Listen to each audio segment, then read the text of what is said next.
Women Making Moves, where we celebrate the moves that women are making. My name is Amy Pons, founder of Unlock the Magic Coaching, Marketing, and Healing. I'm joined today with Janine Manning. Janine is Anishinaabe and a member of the Chippewas of Nawash, Unceded First Nation, Neyaashiinigmiing, Ontario. Janine's paternal community is Chippewas of Kettle and Stony Point. Janine identifies as urban Indigenous as she was born and raised mostly in Toronto. She now lives and works in her maternal traditional territory of Saukiing Anishinaabekiing Nation in Owen Sound, Ontario. Janine is the executive team lead of Indigenous Peoples Resilience Fund. She's driven by a personal social impact mission of promoting wise practices in philanthropy, grant making, and fundraising with Indigenous people and communities. Teaching of humility, abundance, and reciprocity guide her work. For over 13 years, Janine has been in the not-for-profit and charitable sector in a range of leadership roles supporting Indigenous-led not-for-profit charities, Indigenous serving organizations, and programs advancing Indigenous relations and community prosperity. Organizations including Anishinaabe, Health Foundation, United Way Greater Toronto, Ontario Arts Council, and Teach for Canada. As a consultant, Janine supported a myriad of organizations to build healthy programs, policies, and practices to achieve their equity and reconciliation commitments. As the chair of the Laidlaw Foundation, now past chair, Janine was the first Indigenous person to chair a private family foundation in Canada. As such, she's outspoken about diverse governance leadership in the philanthropic sector and the inclusion of Indigenous people in building community abundance through decolonizing and redistributing wealth. Janine is a community-passionate fundraiser who prioritizes building reciprocal relationships with funders and donors. Janine has an honors BA in environmental studies or politics from York University and a certificate in social sector management from Schulich School of Business. Janine, welcome. Thank you. Miigwech, Ani Bojo, hello and greetings. I'm happy to join you today. Amazing. Oh, there's so many things about your bio I want to dig into, but what I love most is that you gear your work anchoring in humility, abundance, and reciprocity. In a world that may not know what that means, personally, that used to be me. I didn't know what those meant. And now these days, I'm so happy and proud I've done kind of my own internal work and healing to ground into the same. I'd say gratitude is one of the biggest ones right now. We're having a cold snap in Chicago, and I'm so grateful that my family and I have a warm home. So what does it feel like every day to ground and anchor in to those for you? And how do they drive your work as an Indigenous? And let me know how you position like Indigenous woman of Canada, or like, how do you say that?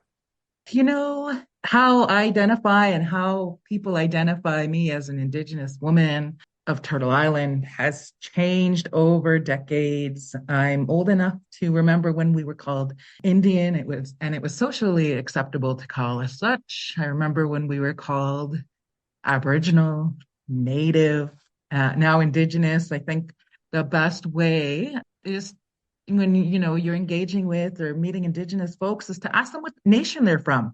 Oh, perfect. So I identify as Anishinaabekiing, which is my nation. I'm a woman, but for all intents and purposes, I would say I'm Indigenous to Turtle Island, which is Canada, the U.S., Mexico. These colonial borders and country names didn't exist. Our Indigenous peoples and nations preceded these borders. So I would say I'm Indigenous to Kettle Island. I also have mixed ancestry on my grandfather's side, but I wasn't raised by that family. I've never met anyone non-Indigenous I'm related to, even though I have settler blood. So that's, for all intent purposes, how I identify. And I always like to say that I'm urban because there is a different Indigenous experience for folks who were born and raised on. In Canada, we say reserve. In the US, they say reservation. They cannot be overlooked. And also in Canadian context, there's the Métis, Inuit, and First Nations people, all very distinct groups of Indigenous folks, but also within those categories come from distinct backgrounds. But identifying as urban lets folks know that, for whatever reason or another, I wasn't born and raised on my reserve, or I left my reserve.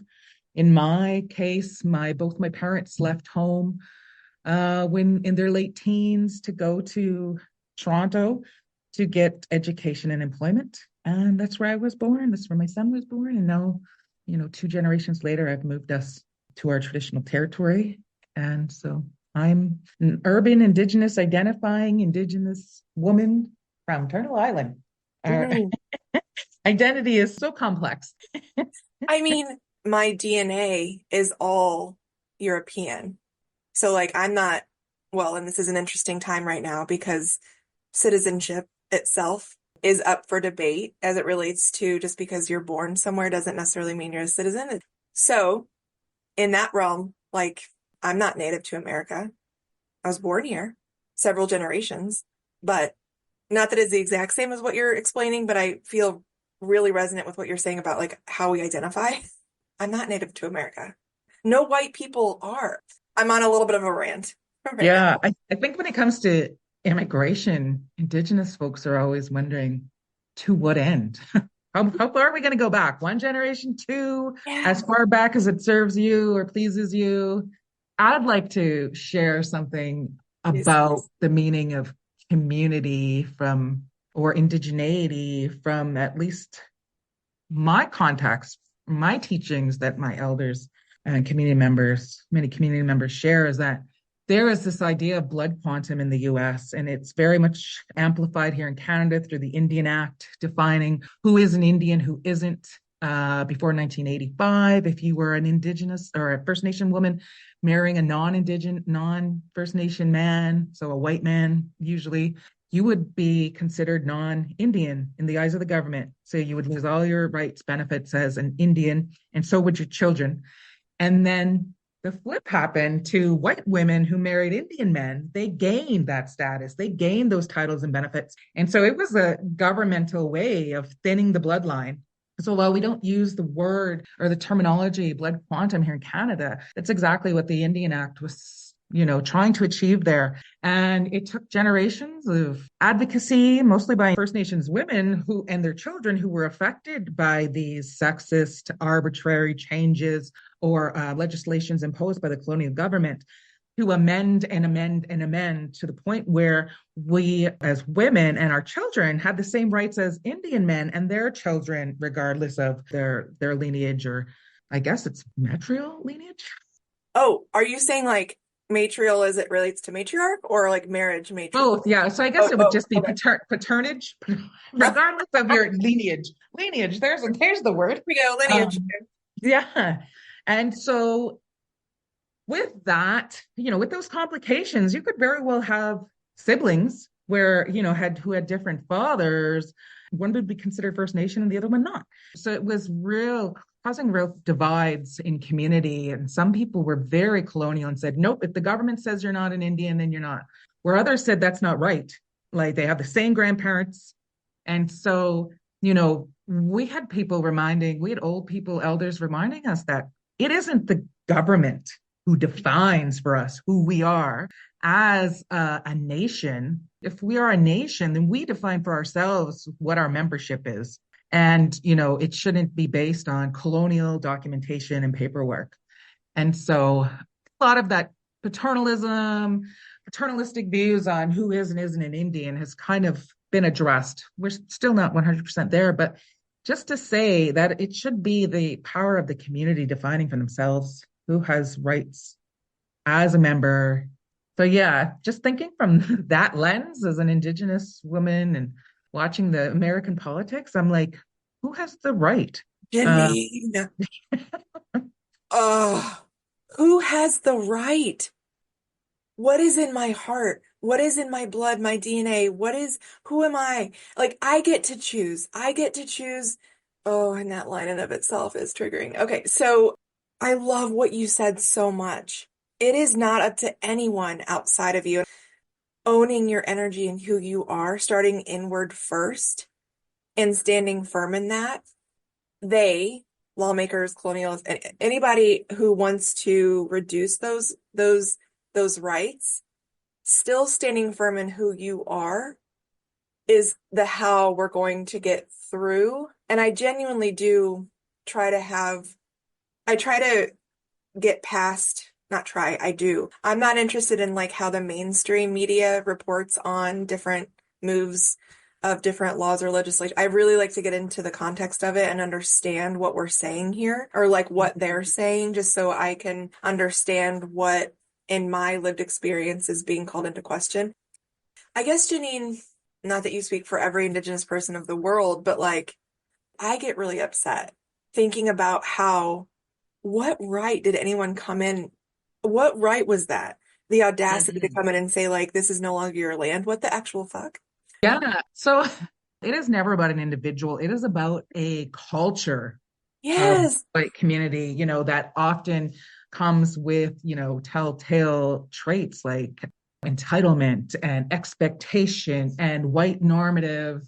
And it's the system that Yes. they benefit from that disempowers or that others don't benefit from. That's the issue. And if they're genuinely working not towards equality, towards equity, so that folks in so-called Canada, so-called the US, across Turtle Island are, able to live together.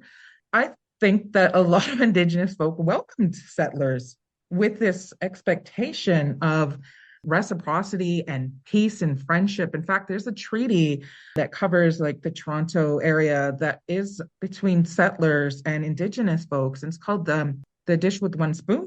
And then there's the Tuwa Wampum, and it teaches, you'll be in, now I'm mixing up treaty teachings, but with the Tuwa Wampum, it's like you're in your boat in your direction, and I'm in mine, and we will not cross paths. So we can live together harmoniously. We just don't interfere with other people's lives. And there are other people out there, Indigenous folks who can speak to that treaty, to the specifics. I'm not a treaty historian, but I would encourage your listeners to look that up, the Tuwa Wampum, which is like upper state New York, I think lower Canada. But in Toronto, the dish with one spoon is saying that we're going to eat together. We're going to share this dish and we're going to share the spoon, and knives will not be brought to the table, right? And it's about living together peacefully and friendship.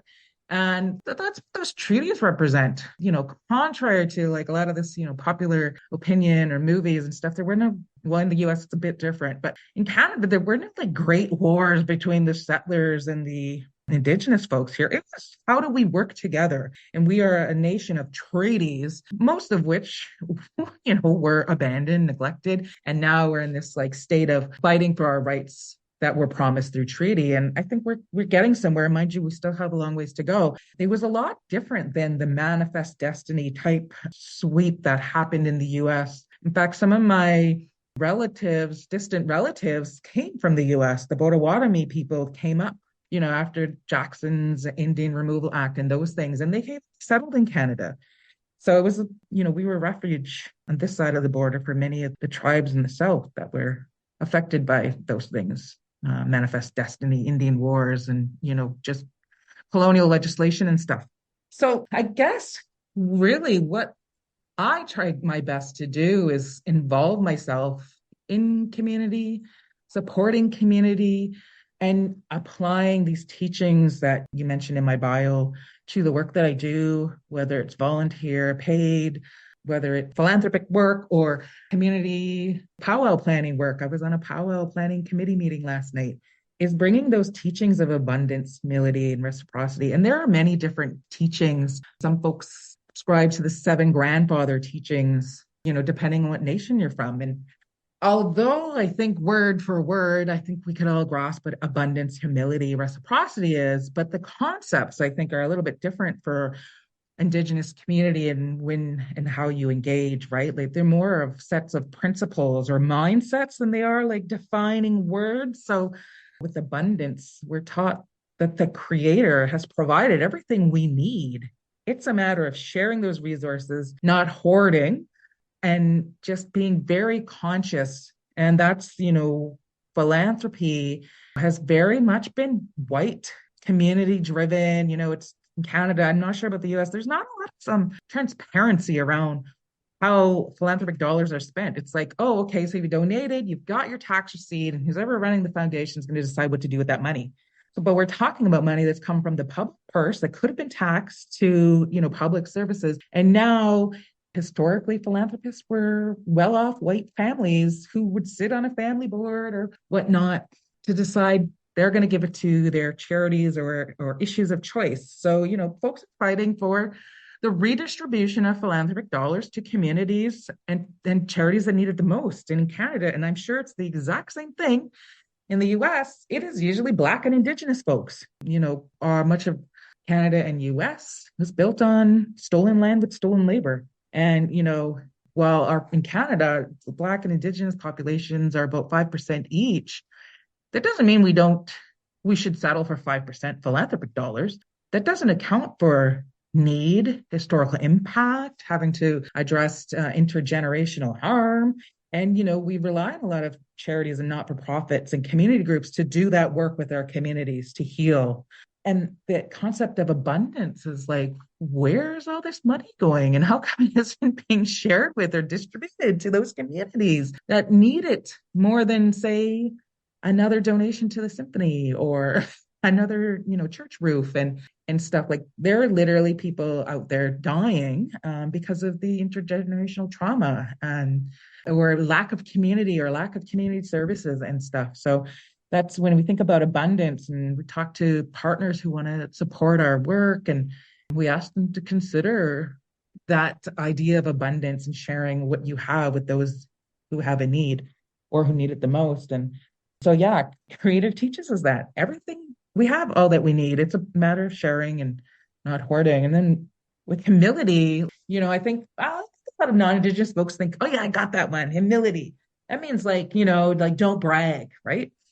It's so much more nuanced than that. Like, for me, humility is a reminder that you are one with creation. You're one with the land.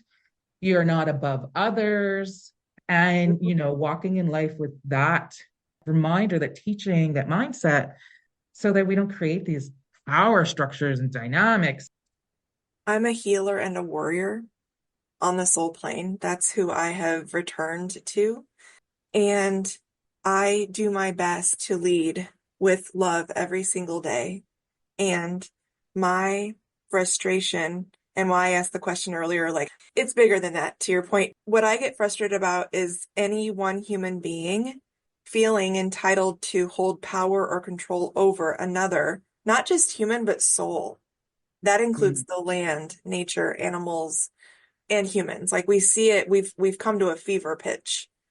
I'll speak from like where we are in the US, where the feeling of like, I have every right to claim anything around me. Ooh, no. Oh gosh. And what you just said about being one with source, creator, universe, Mother Earth, like one with. I will always try to plant some sort of seed from neutrality, like never forcing my agenda or saying like, you have to believe what I believe, but I will plant a seed like, hey, everything around us is breathing and alive and soulful and has a purpose. So how could that be true for you every day if you're willing to, by any degree, understand that? But I sit at this interesting intersection because I want to honor so much of the people that came before me, meaning the people whose land that I live on now, and seeing how I can uphold and support, to your point. And again, I want to get the verbiage right. Indigenous or First Nation people. That's what I want to always have a mind for.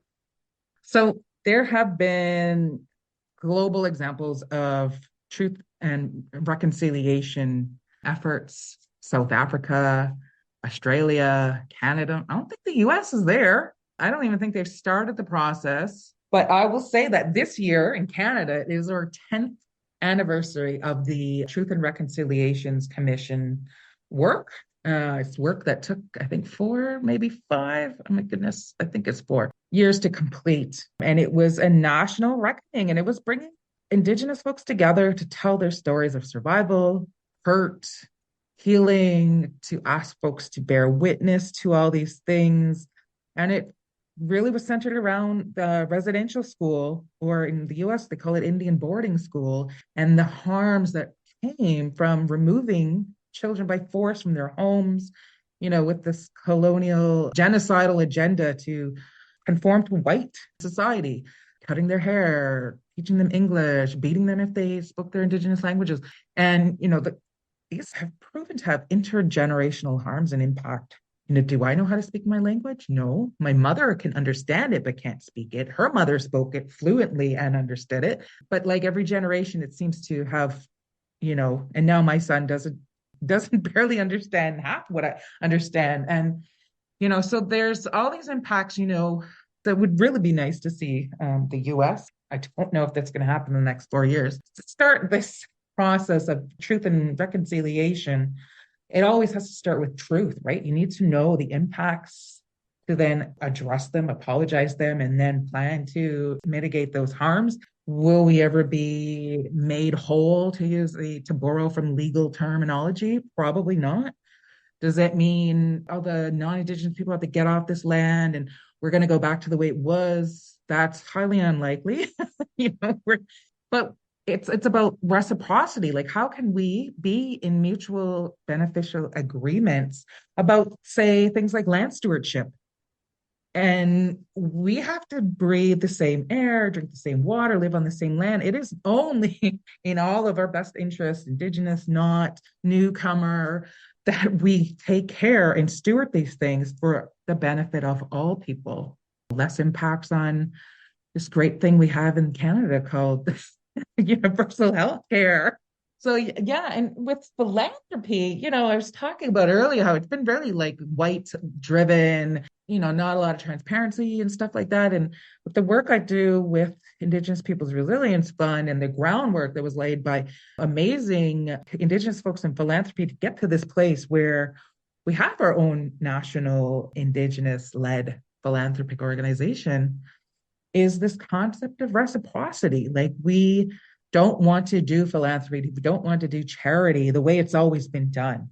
We want to enter into partnerships, reciprocal partnerships with those who will be making donations or transfer of assets, and fix those power imbalances that happen when, relationships are transactional, and to negotiate partnerships and not just say, if you want our money, you're going to do this, you're going to report like this, you're going to. And instead, us saying, we work with community, we meet community where they're at, and we expect the same thing of you, right? There's only so much the revenue agencies ask for. Everything after that is really a burden on those who are administrating the money and having to report on it. So let's start there and build up. Let's not just expect to enter into contracts. We want something or need money, right? And let's form healthy, trusting relationships, to borrow from the trust-based philanthropy movement. That's what it's all about, is the power, like redistribution of power in those sectors. And the work we do with folks applying is the same thing. We are not going to expect you to do a 20-page report for X amount of dollars. We welcome you to talk with us in a circle, give us photos, video, and tell us how your project went. What were the impacts to address this harm? What did you do, to foster Indigenous resilience in your community, to create the resurgence of our ancestral ways and languages? Like, that's what we want to know. That's the good stuff. We don't want to know about numbers and data, and because how do you define impact on individuals learning their Indigenous language? What are the matrix for that? What are the KPIs? There aren't any. And we don't want to make up stuff just to get that money. We want to be truly authentic and have these reciprocal relationships where we can all benefit, feel good, and do philanthropy the way it's meant to be. It's the love of humanity. That's the original defining word of philanthropy. It isn't transactional KPIs and all that stuff. It's the love of humanity. So, from this context of, as an Indigenous philanthropy, supporting a lot of non-Indigenous dollars, how is it we can be respectful and reciprocal and kind of set these relationships that are so power imbalanced? I really love the reciprocal. If we take a pause to say, like, who is here? And like, we take a moment and honor everybody, like, let's do this together. We're all here. I would encourage any of my non-Indigenous First Nation peers out here to go to a site. I'll put it into the show notes about whose land you live on. It wasn't just open pasture. Someone lived there where your house is. So like, that's a good start, I guess. Maybe I'll ask you that. Is that a good start to understanding, is like, whose land was this back then? And just having simply an understanding of like what is true, because we're also heading into a time where truth of history is going to come into question. So it's just understanding more for yourself. So, Janine, what moves are you excited to be making right now? There's a few. With work, I'm just so super, super excited to be leading this work and to have such a great team. We're hiring. I have a history of involvement with my organization as a volunteer and then a grant recipient, and now, as an employee. And so I'm been with them since April, and I'm just super excited for the future of our organization. We're just kind of like building upon the foundation that was set and making sure we have all the people and infrastructures in place so that we can continue to do good work and support Indigenous resilience and resurgence. So that's one. I'm super excited about my leadership with Indigenous Peoples Resilience Fund. Two, 2 years ago, I bought a house, which is why I left Toronto and I moved closer to my community because one, I was never going to be able to afford a house in Toronto as a single mom. And two, I really just wanted to be closer to my homeland. And although I'm not on my reserve, I'm a quick 1 hour drive away. I'm on the Georgian Bay and I'm not in the rat race. So I'm planning some house improvements, like maybe an addition, maybe a little in-law suite in the backyard. And so, yeah, I'm waiting for the spring so I can do some home improvements, which is something totally new to me and my son. By the way, he'll be 16 in June because we were always renters in Toronto. Yeah. And I will say I'm super excited that, in the past 2 years, I've been back in my traditional territory. I've been asked to be involved with some community initiatives like the Powwow Planning Committee. And I'm just super excited to be closer to home, rebuilding and building and rebuilding relationships with my fellow community members and bringing some of the things I've learned while I've been away at university and in the city, like my fundraising skills, my event planning and my note taking and my Canva poster making to help support community effort. So yeah, that's what I'm super excited about is those three things: work, home, and community. So beautiful. That's so beautiful. Janine, as we start to wind down, what would you share for people who are newer to or not familiar with Indigenous or First Nation? What would you share with people to have a pre-consideration before approaching anyone Indigenous or First Nation as it relates to any assumptions made or historical, or like what would you share with them to understand first and foremost? Hmm.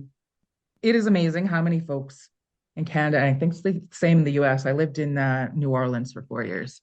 How many people encounter who are like, I've never met an Indigenous person. You may not know you have, and often we blend in, but I would say get to know whose land you're on. Who are the traditional stewards of this land? And you had mentioned that earlier. There is a Whose Land website, interactive maps. Yep. But I was going to also say, like in Canada, like from our Truth and Reconciliation work, we got 94 calls to action. And one of them is a land acknowledgement. And that is exactly it, knowing whose land you're on. So I would say get to know whose land you're on, but get to know the people, right? Even if you're in an urban context, there are friendship centers or we call them Native friendship centers, Indigenous friendship centers, which are pretty much community centers offering like cultural programming, powwows, and they often have their doors open to the public for community events. Get involved. If you're in a more rural area, find out your local First Nation, your local community. Often they welcome folks too, like to their businesses and their community for events. But don't go in expecting to be taught our worldviews or our histories. I think just go in with humility and enjoy all that is around you. And if you are interested in building relationship, make humble efforts and know that maybe not everybody is going to be keen to be your friend or at this very moment. I used to tell folks this when I was a consultant. They're like, we really want to get Indigenous people. We really want, and I'm like, that there, right there, that you're like way too excited. You're way too keen. And if you propose a partnership today, this year, maybe it's just a capacity issue. Maybe next year they'll revisit it or, just remind them you're still, interested and don't tokenize. I had so many times I get folks saying, you know what, I just really love your Indigenous lens on this thing. And I'm like, well, hi, I don't even know you. Nice to meet you. It's like I'm only being approached because I'm Indigenous and they want to extract knowledge from me, right? So I'd say just if you're genuinely curious, take your time to like self-educate, walk with humility, engage community, know the land you're on. Like those things go a long way. And then just, I think, be chill. So, Janine, um, I'm sorry. I did that when we jumped on. I was like, I want to know all things Indigenous. Sorry. I'm sorry about that. what you didn't do is like slide into my DMs and be like, "Hey, you're Native. I need you need to tell me this." Like, or can you share this job posting with everyone you know is Indigenous? And I'm like, ah, man, we don't even know each other. Like, I don't even know if that's a good place to work. Like, you know, I so you appreciate you know, giving me space on this in this time. I appreciate you giving this time to give space to my ignorance or my approach. Thank you. you know why? It's because you come with humility and the true intention of like learning and being in, relationship, whereas some folks are just so plain on their face extractive. Like that's just what we want to avoid, right? I would say forget all the stereotypes you've learned about Indigenous folks, like we Watch your do pay tax. language. There Yes. are so many harmful and offensive terms that Yes. people use these days that like they heard their grandparents say and they have no idea the origin. Yeah. And, I always will first assume that folks don't know. Right. But I Yeah. will always take the moment in the moment, stop and pause and reflect why it's harmful, especially if it's in a professional setting and someone says, let's all do this or that. And I'm like, oh, people will say something. And immediately after it comes out their mouth, they'll know they shouldn't have said it, but they won't even bother to pause and reflect and, commit to doing better. Yeah. In one meeting, somebody said that. And I said, it's okay. You can apologize.